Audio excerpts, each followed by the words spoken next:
వల్లభనేని వంశీ మొన్నటిదాకా గోవా షిప్లో దాక్కున్నాడు, తర్వాత శ్రీలంక పారిపోయాడు అని చెప్పి చాలా న్యూస్లు విన్నాం. ఎందుకంటే అతని పైన పెట్టిన కేసు, హత్యాయత్నం కేసు ఏదైతే ఉందో దానిపైన బెయిల్ వచ్చేదాకా వల్లభనేని వంశీ దాక్కుని తిరిగే పరిస్థితి వచ్చింది. వల్లభనేని వంశీ అంటే ఒక స్పెషల్ అటెన్షన్ టీడీపీ క్యాడర్ అందరికీ.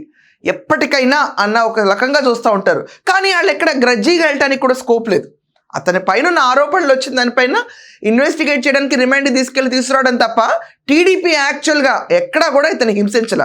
చంద్రబాబు నాయుడు గారు కూడా ఇంకా వల్లభనేని వంశీతో చాలా సాఫ్ట్గా వెళ్ళినట్టే. అతను వాగిన వాగుడు లోకేష్ పట్ల, భువనేశ్వర్ గారి పట్ల వాగిన వాగుడు, కారు కోతులు ఇవన్నీ చంద్రబాబు నాయుడు గారు పక్కెళ్ళాడుకోమన్నట్టు సీరియస్ పొలిటీషియన్గానే ఉన్నారు తప్ప ఇలాంటి వాళ్ళపైన ఎక్కువగా ఫోకస్ చేయాల. ఉన్న అలిగేషన్స్, అక్యూజిషన్స్ వీటిపైన ఫోకస్ చేసి ఆ కేసుల విచారణ వరకే వల్లభనేని వంశీ పరిమితం అయ్యాడు. కానీ ఇప్పుడు వస్తున్న సంచలనం ఏంటంటే అసలు అంబటి రాంబాబు ఇంటికి వల్లభనేని వంశీ ఎందుకు వెళ్ళలేదు, వల్లభనేని వంశీ ఎక్కడ ఎందుకు కనపడలేదని దానికి ఒక విచిత్రమైన టర్న్ ఓవర్ కనిపించింది.